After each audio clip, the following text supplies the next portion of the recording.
answered. That makes sense. Cheers, Simon.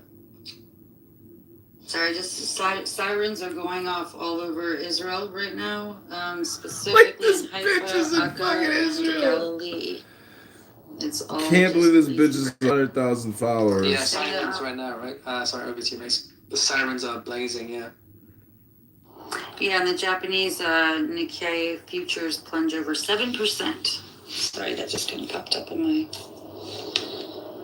Yeah, markets around the world are kind of. Whoa, yeah. 7? Yeah, it was down. It was down more than 3 just 15 minutes ago. But Japan and Europe, Asia and Europe are going to be the hardest hit by the oil shock for sure. That's a proper delayed reaction, because there was a week for the market to figure this out, but now they're pushing it here. Like, that's a real delayed reaction. It had losses Friday too, bro. This is cumulative. Yeah, they thought the markets thought this was going to be short. Yeah. The people underestimated the duration. So what's happening is less important than the duration of the disruption. And the system can handle a 10-day disruption, maybe a 14-day.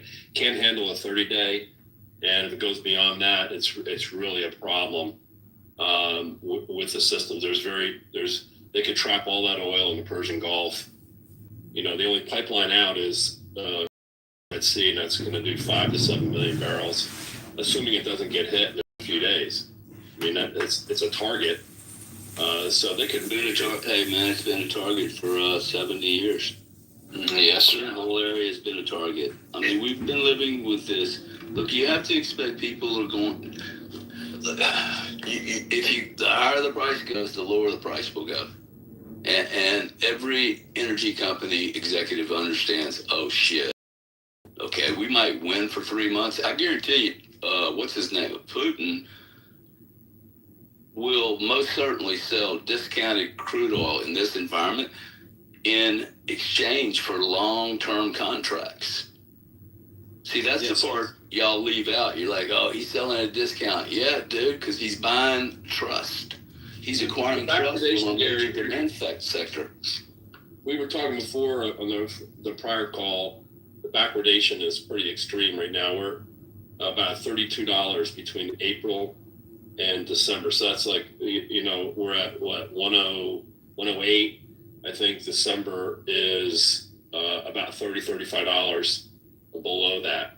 So this really is just a short-term issue in terms of the price, because structurally the market will adapt, and a $110 price, $125 price can't survive, because alternatives will pop up. You just can't turn it on overnight.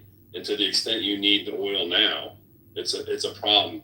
And then, just from a pure cost perspective, you can really damage the GCC area in terms of their ability. And this leads back into the whole financial issue around the petrodollar system and how the GCC surpluses have manifested into Western assets.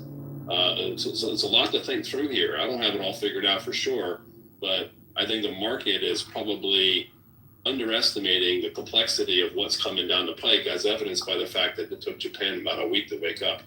Well, Thomas, as their current account is strained, right, as they're not able to export nearly as much as they were before, the other way of saying that, again, it's just an accounting reality, right? When we talk about outbound capital or to other countries and a trade deficit, it's just two sides of the same coin. And so, if they are not able to export nearly as much, that also means they're not going to be able to have as much outbound capital as might have been pledged, right? Trump talked about the $18 trillion.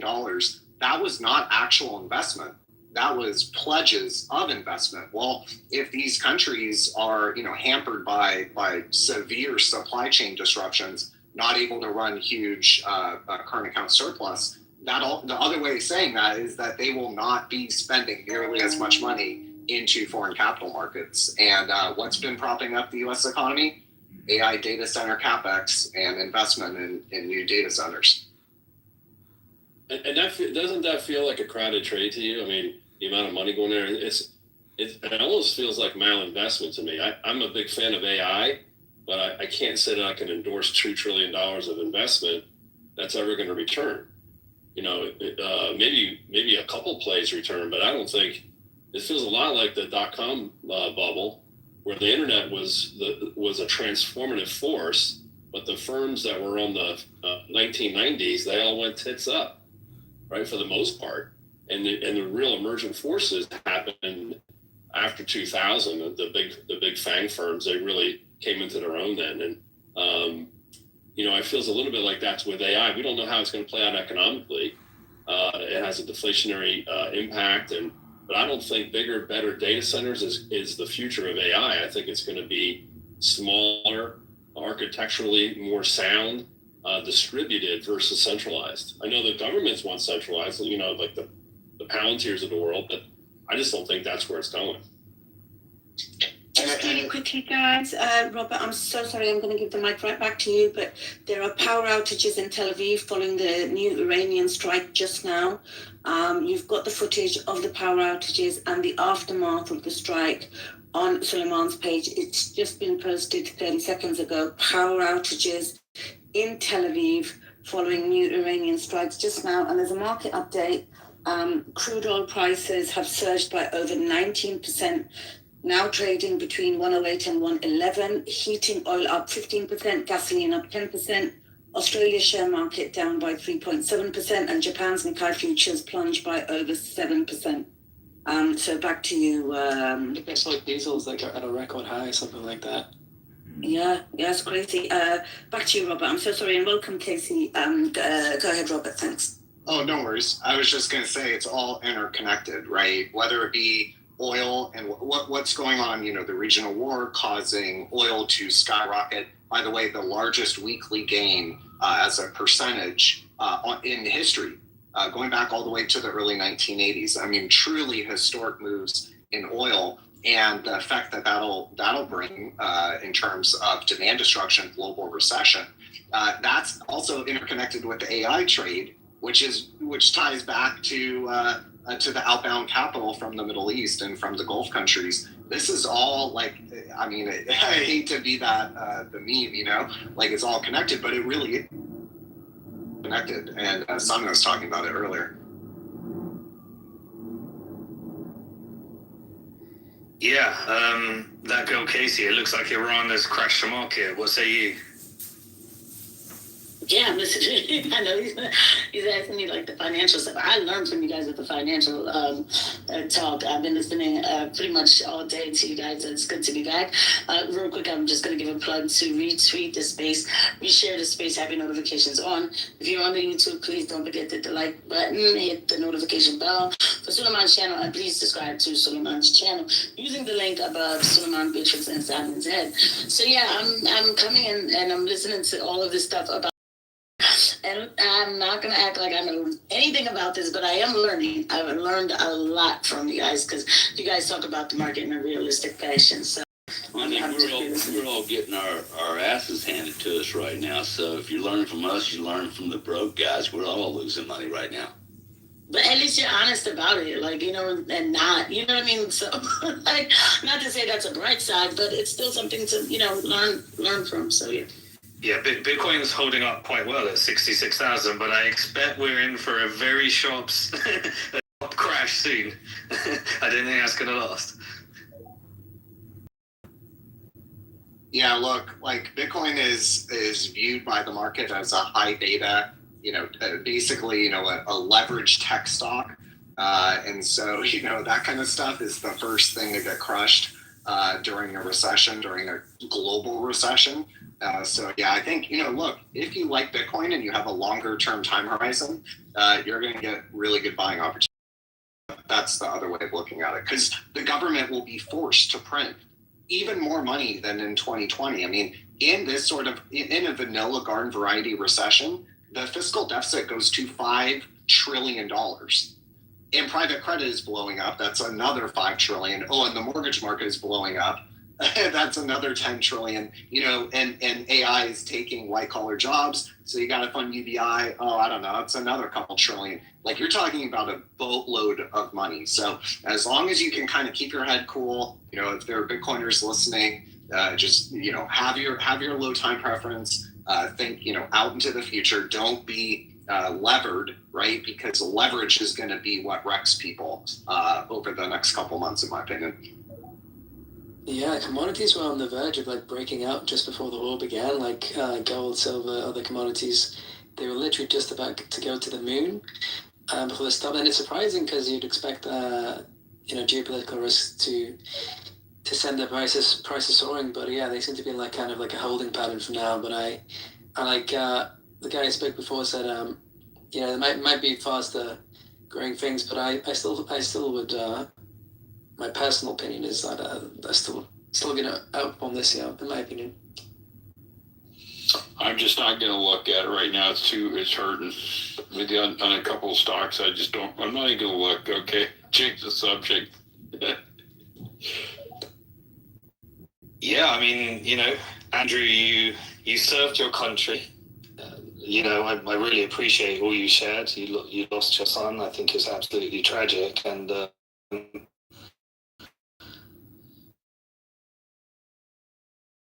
an impact on your pension. But I think, it's crazy, isn't it? As you come to retirement, like, you realize that you're reliant upon these financial institutions, like for all of these moves, and it's like, just bring it back down to reality, isn't it, Andrew? Yes, absolutely, Simon. Absolutely, your brother. Absolutely.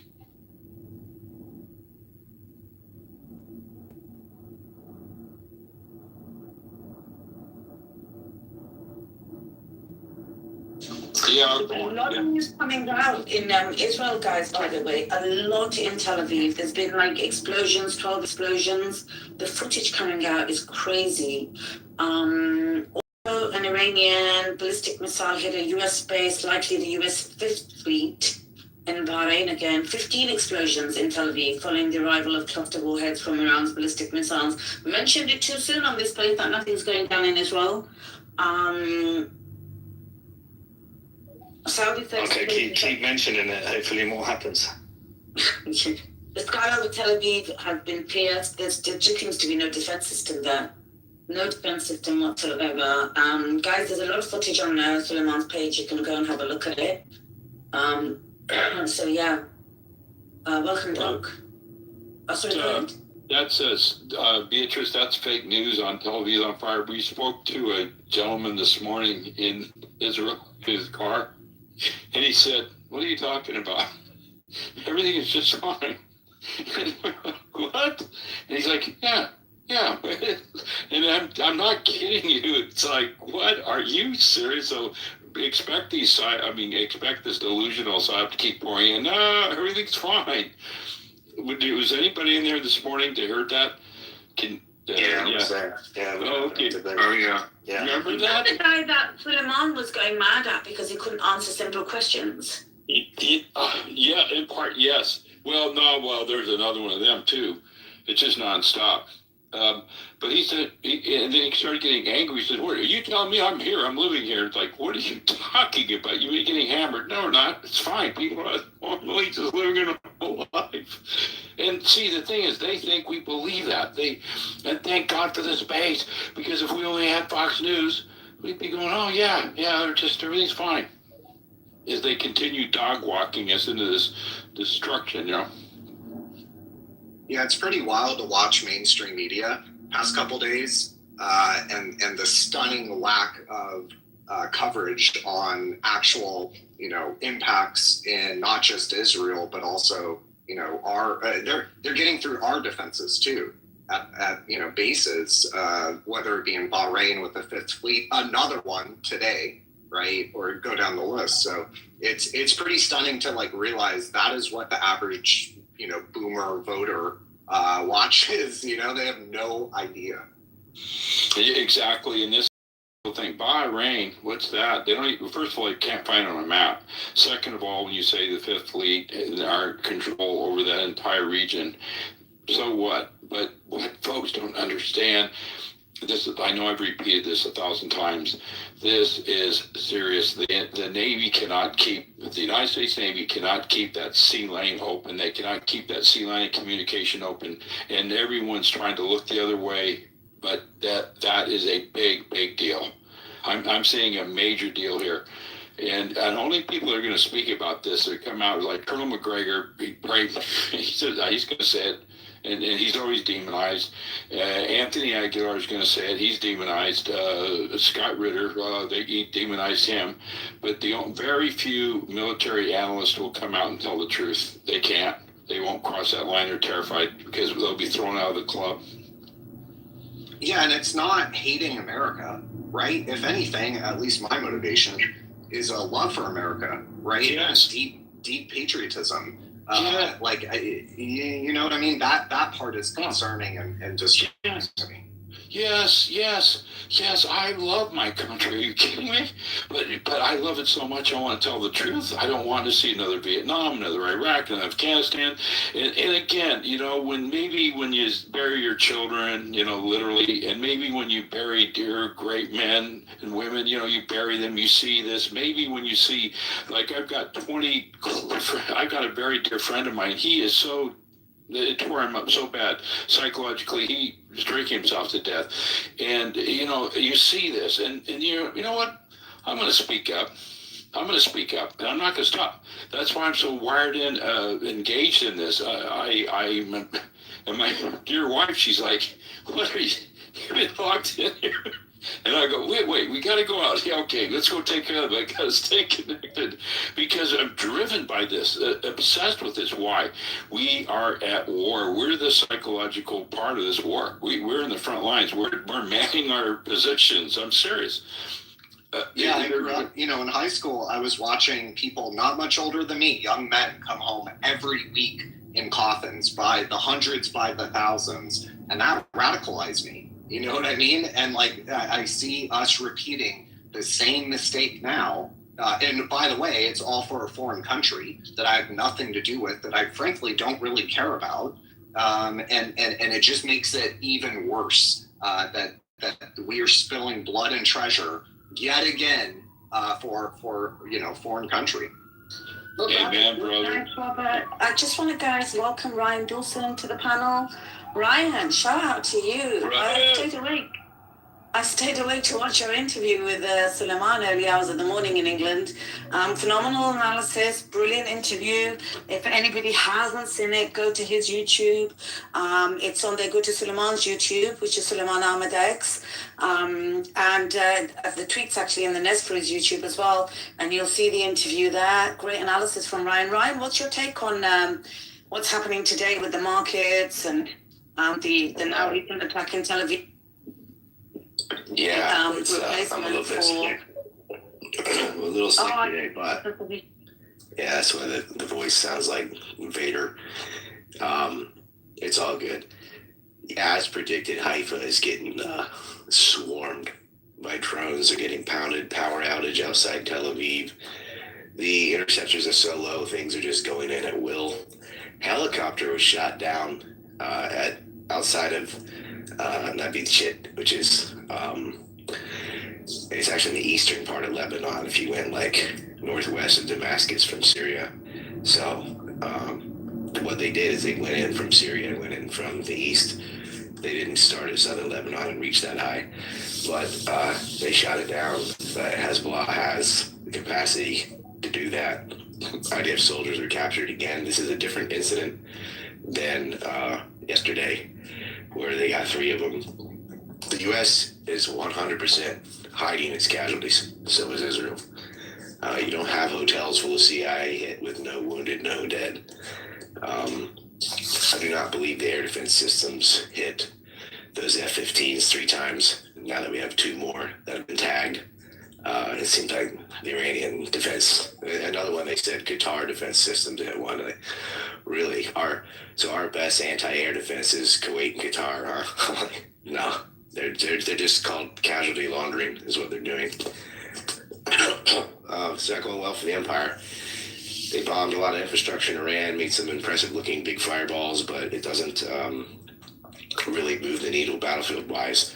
They don't have an answer to these drones or missiles, and now you have these MIRVs that people call cluster bombs, but I think MIRV is more accurate.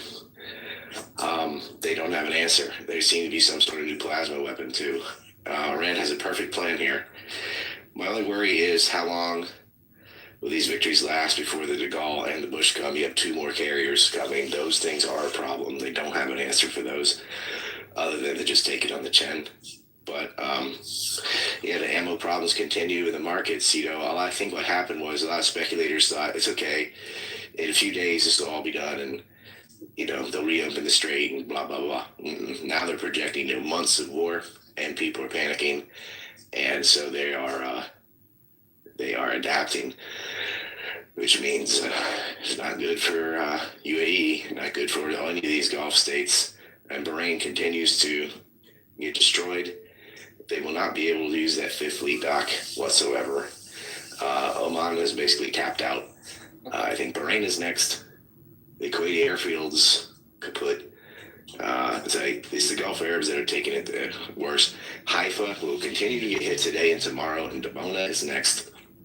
But it's going to be taking out that northern port in Israel, and all they seem to be able to do is lie. They're just like, oh, look, the ballistic missiles are fewer today than before.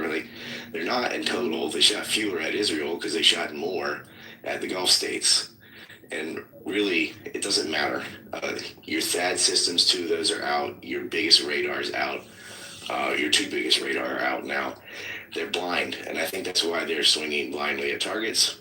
And I think that's why they can't. Their interception rate is lower, not only because they physically have lower missiles to shoot in low numbers, they can't pick it up at as long of a range, so they're having to react with a shorter reaction time.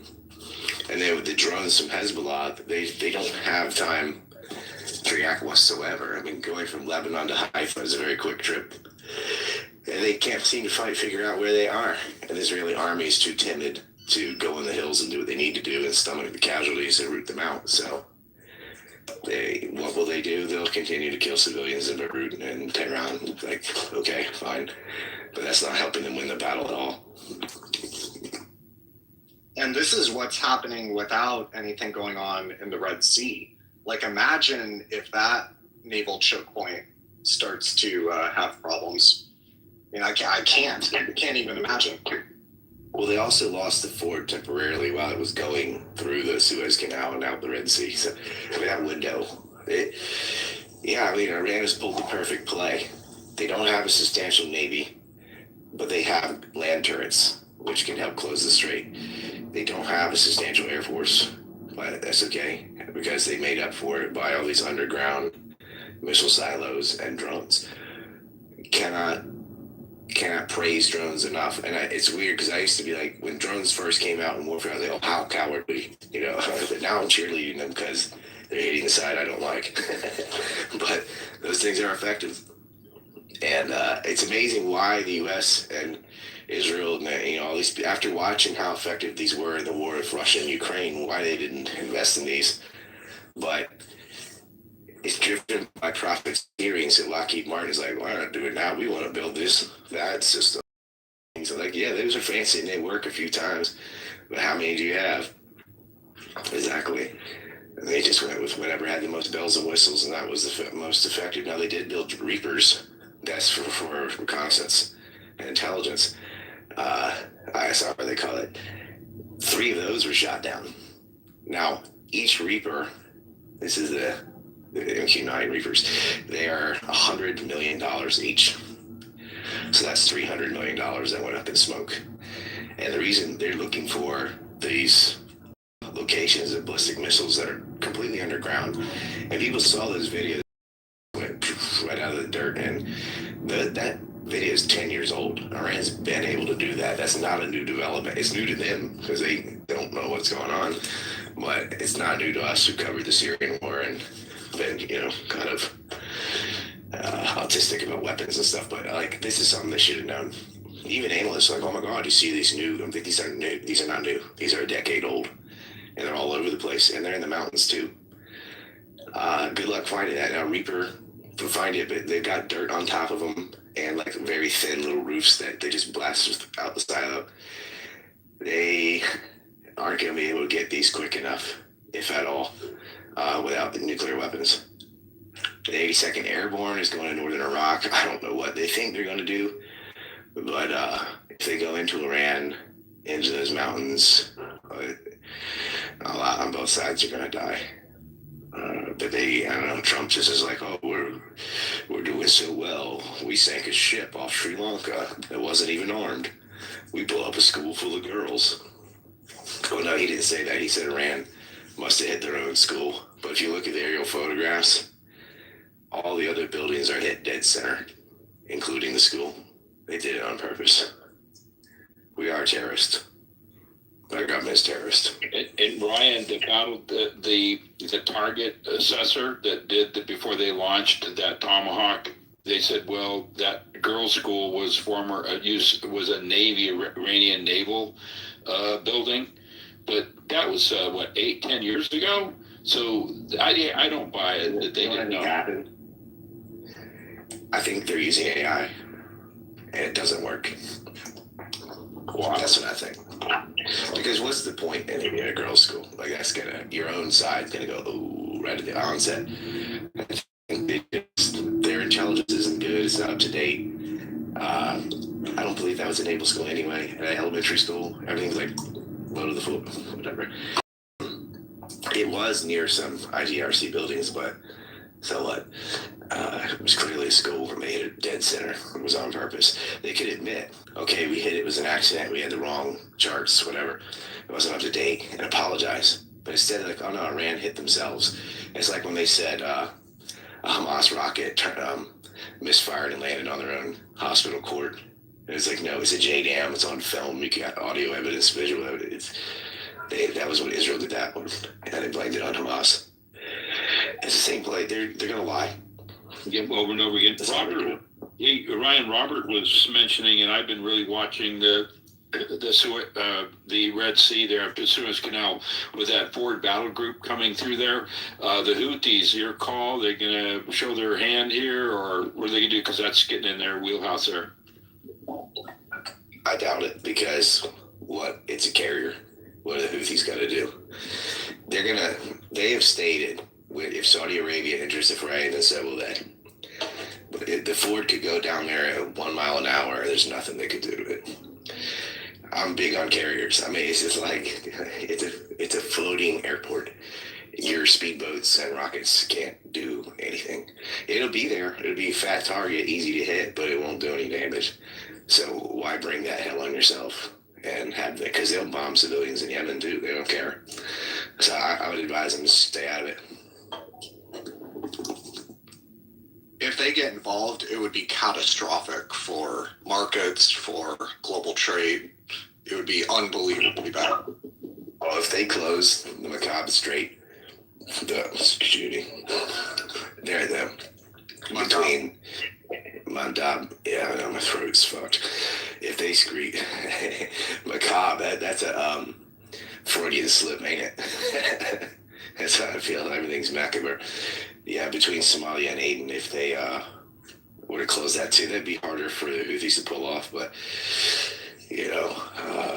the shipping lanes are the arteries of trade. And man, it's bad here. I mean, green stock markets have hit. I was wrong the other day when I said Japan had 100 days of oil reserves. It's actually 250 days. It's pretty equivalent to China. However, Japan imports 72% of its oil from the Persian Gulf. So, not good for them. Ryan, can you talk to how long you think the duration of the conflict in its current state, meaning that basically the Gulf is shut down? If I said that is the metric, talk about the duration and how you think it plays out. I mean, at some point, well, it's 3 days. No, it's going on longer than that. I mean, we say at the current state, it's unlikely that it will stay at the current state. So you're like, well, if it's at this pace, how long can it go? It's kind of odd because I think the pace will change. You're seeing more carriers coming. You're seeing Hezbollah more activated, so the pace is picking up. But the U.S. they're gonna run out of defensive missiles soon, and places like India that has about 8 days left of oil reserve, they're gonna panic. They're gonna put pressure. I mean, that's the largest country on earth population-wise. For something to give. I mean, they're allowing Chinese ships out, and Iran can be like, "Oh, we can allow this through if that's the negotiation." But no, this war can go on all summer. Like Iran has enough ammo, and so does the U.S. The U.S. doesn't have its standoff ammo. They're going to run out of that. But JDAMs, they could do that all year. Unfortunately, Israel not so much. But really, this is Israel's war that the Americans are fighting. They could go on all summer. I don't think it will, because I think the economic catastrophe is so bad that world pressure is going to end up putting an end to this. But yeah, I don't want to. You're throwing darts, really, I guess, because they have the capacity, both sides, to go on for months and months, but not at this pace. Iran can pretty much keep up this pace. The U.S. cannot. They have more ships. They have more things they're not even using. They can send in. They can start using ATACMS. They have some cards they haven't played. But Iran is pretty reliant on that eye in the sky from China, and China's like, guys, knock it off. Like, they're already pretty angry about that's why I think their ships are being allowed through. But their intelligence ships just sitting there floating around, and nobody's going to touch it. You think the U.S. is going to hit a Chinese ship? Like, if Iran was smart, false flag that, and bring China into the war. No, they can't. But China can say, look, they're not going to cut it off. They can't allow Iran to fall. So, yeah, I see this going on till June. I wish it would end sooner. I wish they'd just hurry up and burn all of Israel. But it feels like yeah. Trump this past week said, use the term for that, it's going to go 4 weeks, right? I don't think the markets, when this started 8 or 9 days ago, I don't think the market thought that. I thought they thought it would be, a 5 or 6 day thing. And, the Venezuela thing probably created a bad paradigm in people's minds. And I think the market now reacted. And the 12-day war. They're like, oh, that was only 12 days. Yeah. So let's say 5 to 12 days, just like last time or something. And so they're all hoping, like, oh, well, the strait will be reopened once the war ends, and the war will be end at the end of the month or something like that. They hoped. But it looked everything in Iran, like there's no significant, like, military targets that are being destroyed. The most things in Iran that have been destroyed is their own missiles when they run into buildings, and their drones when they hit Tel Aviv and Bahrain and Kuwait. Like, their whole army's there. Some boats have been sunk, whatever. They never had a significant navy anyway. The land turrets are all in place. They haven't been able to find them. They can't reopen the strait. They talked about sending escorts, but they haven't done it. If they do that, those ships will get sunk because they can't put the big boats in there. It's too shallow. And, really, Iran can destroy anything other than a carrier. Like, they can destroy a destroyer. They can. They have torpedoes and things for that. It won't be easy, but they can do it. Yeah, but also the one danger with the carrier, though, Ryan, and that one, that, you don't have to sink the carrier. It's just if you could take out the rudder system, remember the Bismarck, you can cripple it, and that'll just basically render it capable, as you know. So, but. I don't, it's not like the Bismarck. You couldn't do that. You can take out its support ships. And, if it can't refuel, if they can't get food, if they can't resupply ammo, but they still have the flight deck for all the electronic warfare and obviously the fighter jets and bombers. But it's not as simple as, like, I know you are correct about the Bismarck. Like, that was the German super ship. And, big waste of money, in my opinion. They should have made more U-boats. U-boats were the most effective thing they had. U-boats, bro. But, yeah. They sank so many merchant marine ships. They're all over where I used to live in Hatteras Island. You can find it. The debris from things the U-boats destroyed, the graveyard of the Atlantic. Ryan, why did the carriers can't be taken? Like, you couldn't. Isn't it possible for a drone to hit the catapult system and the ship doesn't sink, but it becomes inoperable as a flight deck? Good luck reaching it. They're out of range. I mean, it's you can try and get that with a Persian lawnmower. It's just gonna get whacked with a rail gun. Like, it's.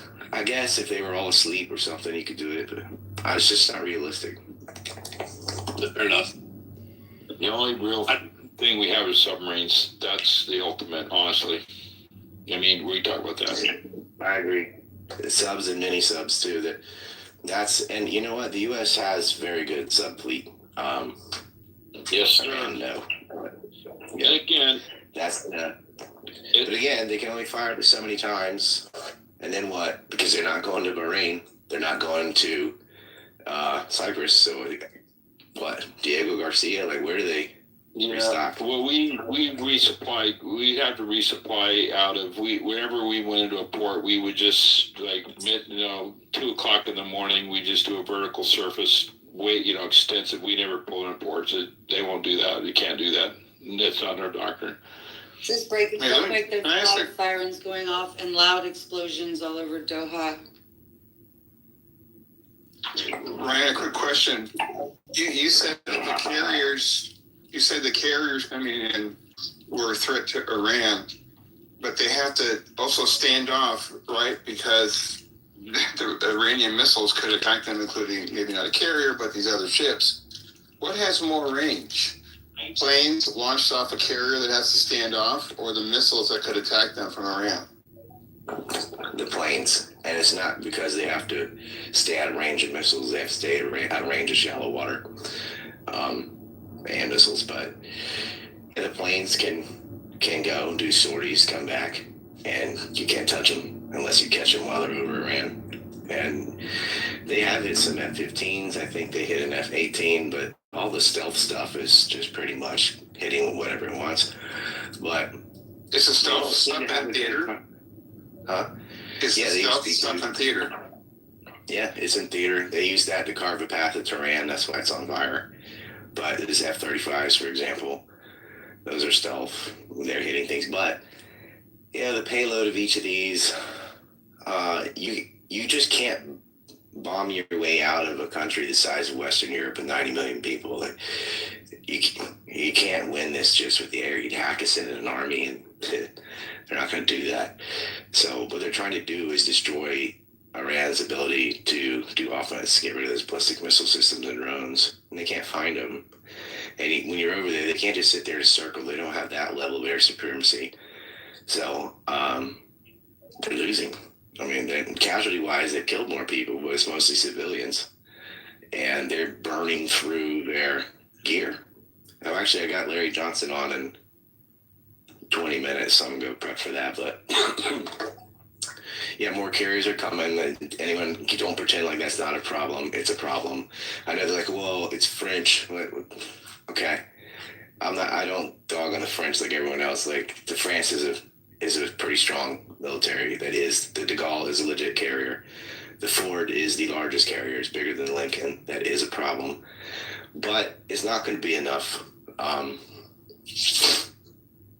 Tel Aviv, the way Israel's getting hit, like, that's their baby. That's the whole reason they're having this war.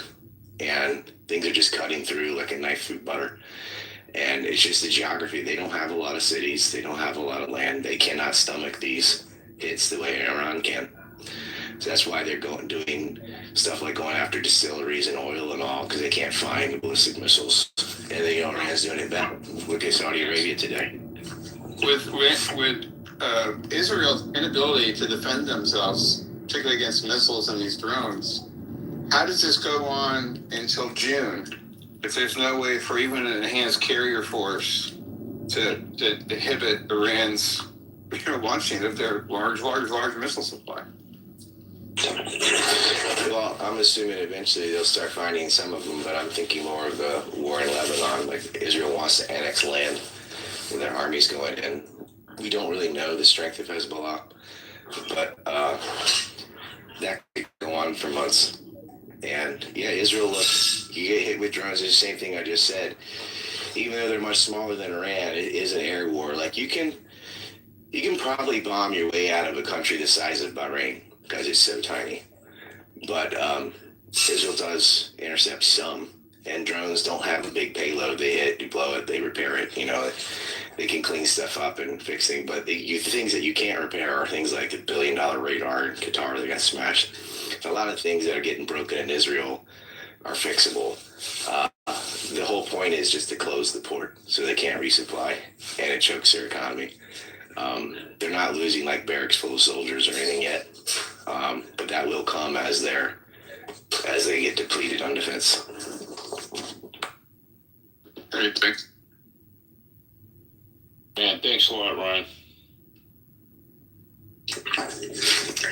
Like, hey, come over to my Substack later and watch the Larry Johnson interview. And then I have one with Sullivan. Thanks, Ryan. Appreciate you coming on. Yeah, thanks, Ryan. That was awesome. I don't know if you can hear me. Thanks, Ryan. Really appreciate you coming on. Thank you. Yeah. And if you didn't see Ryan's interview with Lamont earlier this morning, please do go and watch it. It was brilliant. Appreciate you, Ryan. Sullivan and I have another one in like 5 hours. We're doing another one. Like, I'm holding back right now because I'm like, oh, I have to say this all again anyway. So we're going to do a war update later today. Look forward to it, Ryan. Look forward to it. And do you know what? 5 hours time is going to be 5 a.m. here. It's just gone 12:30 at night. And I'll stay awake for that because last night's one was brilliant. So thank you so much. I really appreciate you. I want to give some breaking news quickly, guys. Qatar's Ministry of Interior urges residents to stay indoors due to an elevated security threat. An elevated security threat, I guess, from Israel. Iran fires new wave of missiles towards Israel. We know that already. And there's more. There's more just been fired. Lindsey Graham's making a lot of statements today. He's made statements about the deceased soldiers that have come back from America. I can read that out to you, but basically it's like you gave your life for the country and, you know, there's going to be more of this to come, kind of underlying tones of it. Let me just have a look what else there was. Hegseth maintains that Trump will set the terms of Iran's unconditional surrender and that they will surrender and that they will combat ineffective. They will be combat ineffective. So Hegseth saying that on the record. Sirens and explosions in Doha, Qatar, and loud explosions, it says, in Doha, Qatar. What time is it there now? 3:30 in the morning over there now. And just in case you missed it, guys, there have now been officially reported 8 casualties so far, 8 deceased from the American Army, 1 from Saudi Arabia was announced earlier on today, and 1 from Kuwait. CENTCOM said that a National Guard soldier died in a health-related incident in Kuwait on March the 6th during a medical emergency. Exact cause of death is under review. So that's sad news coming out of America. Sirens in Bahrain. There are sirens in Bahrain as well. Hegseth is giving interviews as we speak. He maintains the U.S. has been in control the whole time. And he says the U.S. is fighting for U.S. interests. So America's fighting for its own interests, and America's been in control of this the whole time. The Iraqi resistance in Iraq has shared images and released scenes of the targeting of air base in Jordan. I think this is Lindsey Graham's one. He says Iranians will be liberated. He called. Oh, I did read that one out actually, and then there was another one, but I'll just forego that. Thanks. Yeah, it's good of Ryan. I always appreciate his insight. Oh, we lost Robert as well. Oh, shame. I was enjoying that discussion. Genghis, go ahead. Thanks for joining. How you going, guys? Yeah, it's really Iran's war to lose, isn't it? If you look at it tactically, they're playing it perfectly. They got their cards close to their chest. You know, the weapon systems that the Americans really want to find so they can take them out. Iran is refusing to show them to them. So America's bombing civilian targets to try and bait Iran up in the mountains there, 600,000 military strong, to reveal their positions and, let rip with these missile systems. But Iran's refusing to take the bait because they've got the trap set beautifully and they're waiting for the ground invasion. So if you're wondering what a victory for Iran looks like, it looks like this.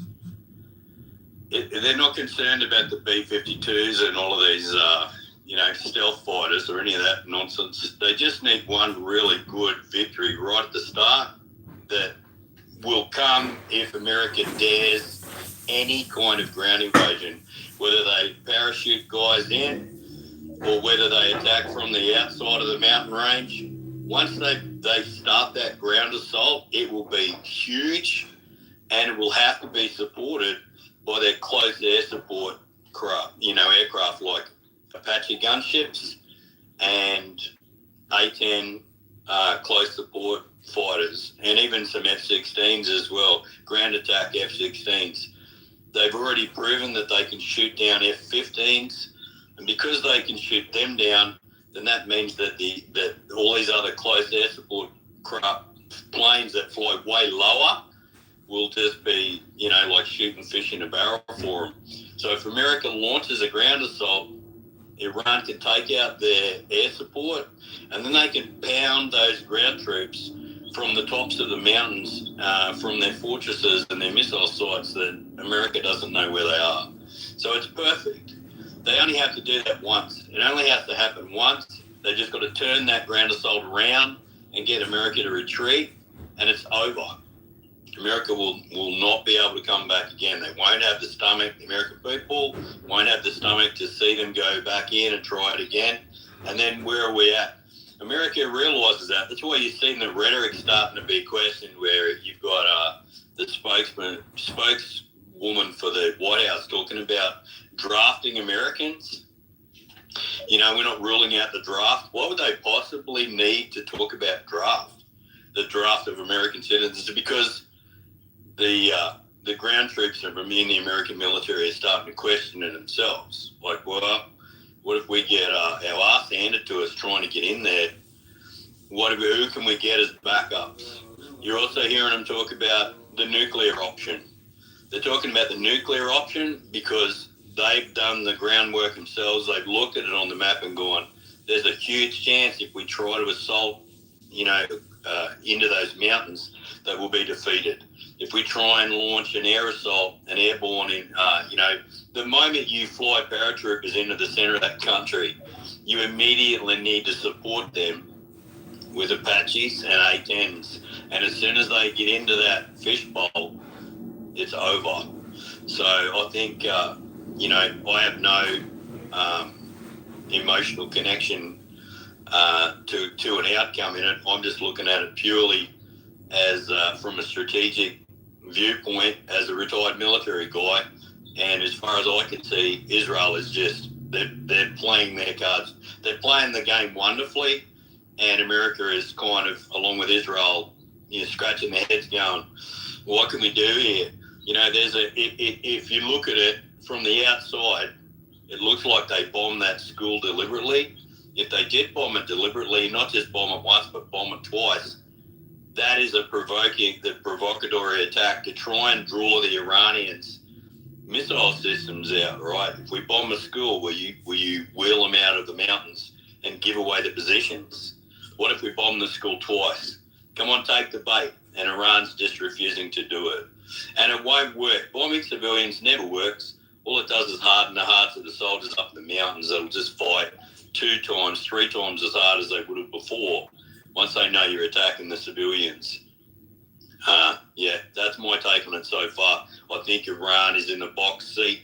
They've already won. It's their victory to lose, and they'll only lose it by doing the wrong thing and allowing themselves to be provoked into something they don't need to do. And I don't think they will, frankly. I think they're way too crafty at defending that mountain fortress country for decades to fall into that trap. That's all I got. Thank you so much for the mic. Thanks, Angus. I appreciate it. So Japan's Nikkei 225 has lost over 350 billion, not million, billion in market value so far just today. There's absolute chaos in Israel. A mayor and his deputy was shot by a gunman inside a restaurant in northern Israel. It's literally falling apart. The new leader of the economy's falling apart, yeah. Japan's market's lost, it is, isn't it? yeah. Japan's market's lost 350 billion so far. Oh my God, please tell me, Adam, you did that deliberately. Yeah. Oh my God. I'm really beginning to think we've got like literally a divide in this space. Gender divide, gender apartheid. Yeah, gender apartheid, yeah. Okay, so gender apartheid, exactly. So the new leader of the IRGC is Supreme Leader Ayatollah Khomeini's son, and this leader, Syed Mujtaba Khamenei, that's his name. He lost his father, obviously, we know that, last week, Saturday, his mother, his wife, his son, his niece, his nephew, his sister, and his brother-in-law this week. That's who America and Israel have killed in his family this week. Both his parents, his wife, his children, his sister, his nieces and nephews, and now he's become the leader.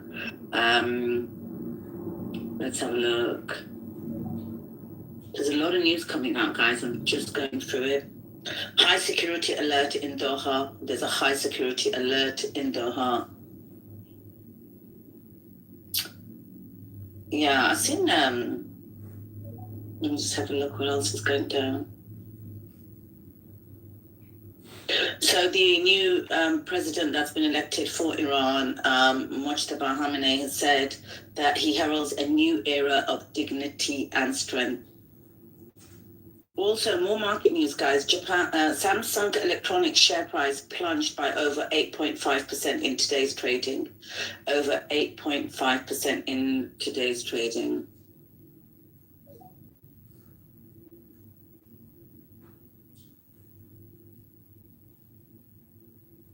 Hexed says that the president hasn't ruled out boots on the ground to avoid alerting the enemy to the US limitations. So boots on the ground is an option, I guess. I don't know how they're going to do it. I don't think they're going to be able to send any Americans there. I confirmed that the US military plans to deploy soldiers to Iran at some point, though the scope is unclear. Interesting.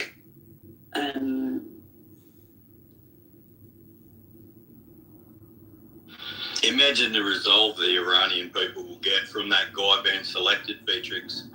He hasn't just lost his dad, but he's lost all of his family as well. That's going to be something. Hey everybody, was that silent? Or is my mic not working? Oh no, Simon, I was hoping you'd come back and bring some mics like this because I can't see the mic. If anyone could hear us. Yeah, again. Adam, can you hear me? I don't know if you can hear me. Simon, can you hear me? Yeah, we can hear you. We can hear you, yeah. I don't know about the audience, but I think the panel can hear you. Yeah, I can hear Simon. I don't think Simon. He's on mute right now. Yeah, but I don't think he can hear us. Simon can hear us. Yeah, he's glitched. Yeah, I've never had today 10, 12 times it happened to me to get kicked out. It's only this space, Andrew. It's only this space. We crashed earlier. They botted it. Well, you were here, weren't you? They botted it. I said we've just got 1,200 bot attack in the title, and they bought it so that they can make it crash. What happened half an hour later? We crashed. Right. Hey, yeah, exactly. Hey, Genghis, real quick, from your contacts, your experience, your knowledge, what's your call? What are they actually? The United States going to do the unthinkable and actually send in any manner of ground boots on the ground, big ground troops? No, I can only re-emphasize what I said before. They cannot do it with those missile systems in place. They're going to get pounded unless they can draw them out.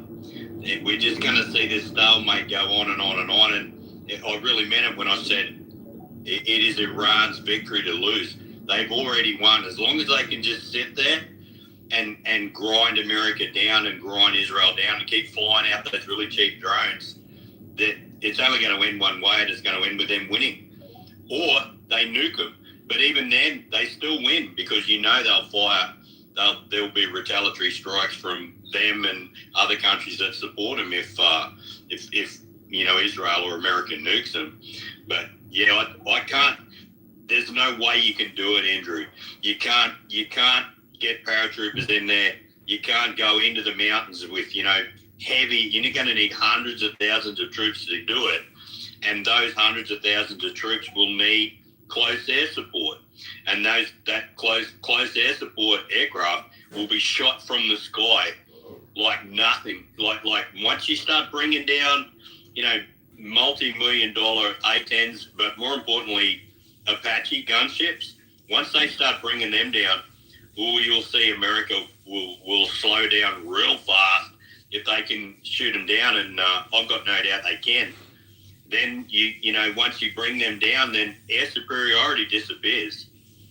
Yeah, I agree. For real. Then it's just a battle of small arms and who's in the prepared position, who's got the high ground, who's got the positions of strength and the bunkers already done. Iran has. They've been waiting for decades. There's no way you can possibly win. What America's trying to bait out of them is they're trying to bait out those locations so they can fly their stealth planes in and drop those Moab bombs, the ones that really dig down, but you know what? They're super expensive bombs. You can't just drop them anywhere. You've got to find the exact locations of where the missile systems are, and Iran is just too smart. They're not going to get baited out with bombing the civilian population. That's provocatory. It's not serving any purpose whatsoever to fly into the middle of Iran and just start randomly bombing schools and whatever else they're hitting. It's to try and bait those missile systems out so they can take them out. And I just can't see it. And from, what Beatrice just said about the guy that's replacing the Ayatollah, his son, that, once the Iranians hear that guy is the man that's taking the place of his father, that is going to just stiffen their spine so much because he'll be a guy that they will, he's not some elitist that isn't suffering. He's shared our pain. He's lost family members. He's going to stand there and lead us now. That's exactly the type of war leader that maybe they even look at him in an even more, they have even more faith in him than they did in his father because of the people he's lost already. They didn't, if they tried to break the back of the Iranian people by taking out his dad, my goodness, they made a serious mistake.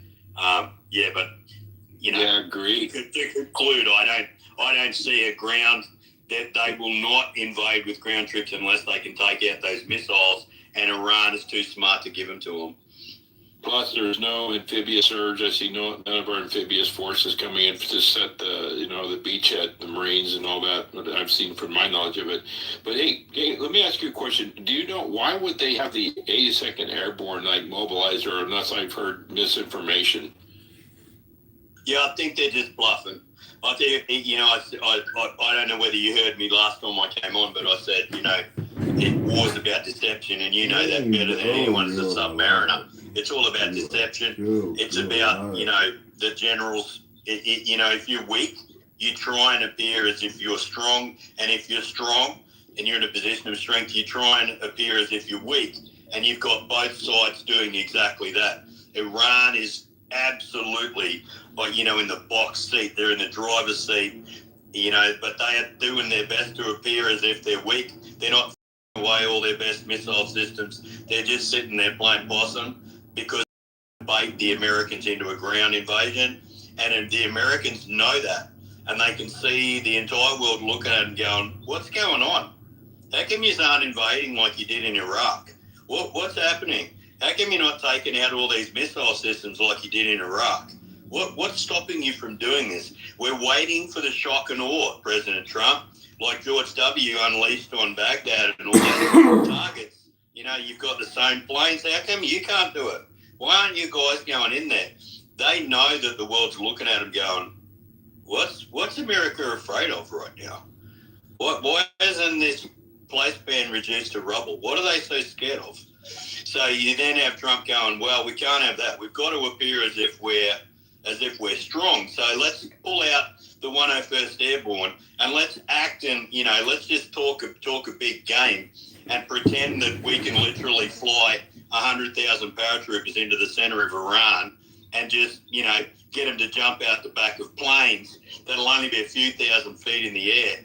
As if, if you can take out an F-15, imagine what they can do to those craft that the C-130s and everything else that the paratroopers jump out of. My goodness, they're just going to be coming down like shooting ducks on a lake. It's so easy for them to take them out. And if they, what else do they got? They're going to jump them out the back of Chinook helicopters. Same thing. Any aircraft that you jump paratroopers out, like in big numbers, I'm not talking about halo jumps. Some of you would have seen in movies where the special forces guys get up super high above the clouds and they jump out and they jump out with oxygen and they do what's called high altitude, low opening jumps. It's something that they do. They free fall most of the entire way down they use oxygen, but it's only for getting in really small elite groups of guys.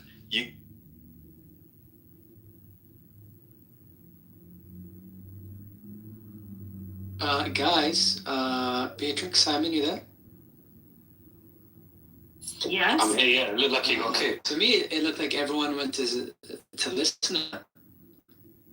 I'm the only speaker on my. We're being attacked, people. So if you can reshare this space and like and comment, the engagement helps. Okay, I'll try and find him again. That was Genghis, right?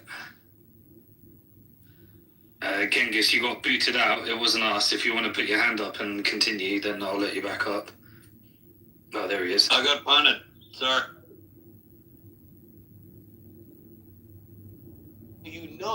They're trying to miss. What's the reality?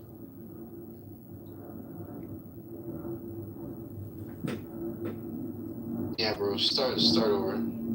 Just play again. I'll play serious. I'll focus. I don't suck that much, bro.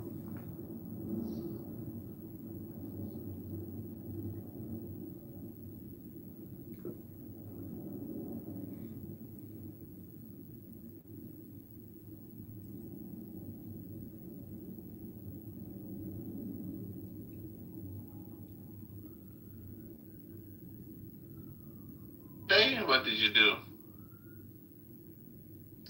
Me, I babysat my friend's twins. Then I went to yoga earlier. That's handful.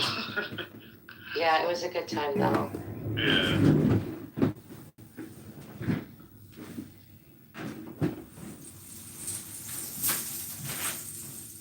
Do you think Mustafa gonna last a day? Maybe a couple days, but nothing more than that. I think he's dead though. Yeah, me too. I don't think they're gonna show him ever, and he's gonna be like 12th, Shiite prophet that never. I'm worried that they're gonna. I'm worried that that they are negotiating a plan for them.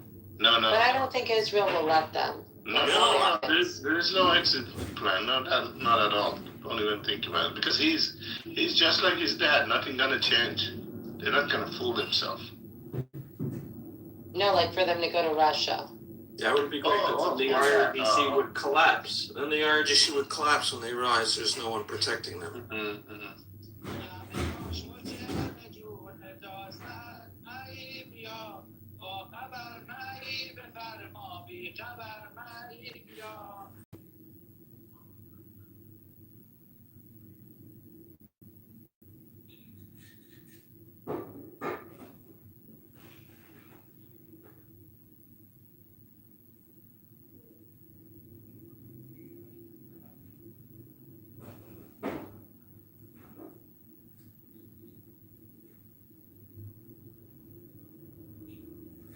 Stupid kettlebell, sorry.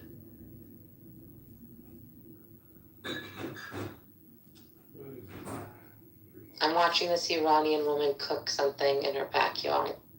No.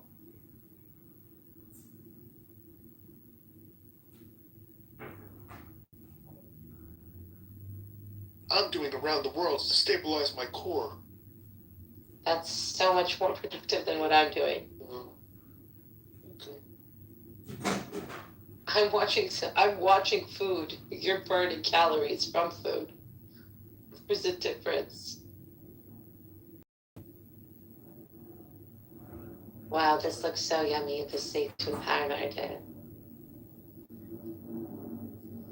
Love olives.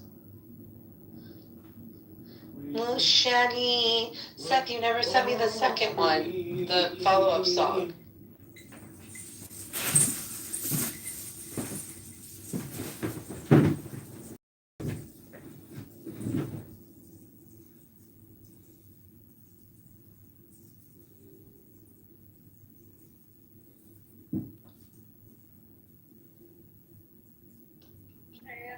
I'll call you later. Okay, wait.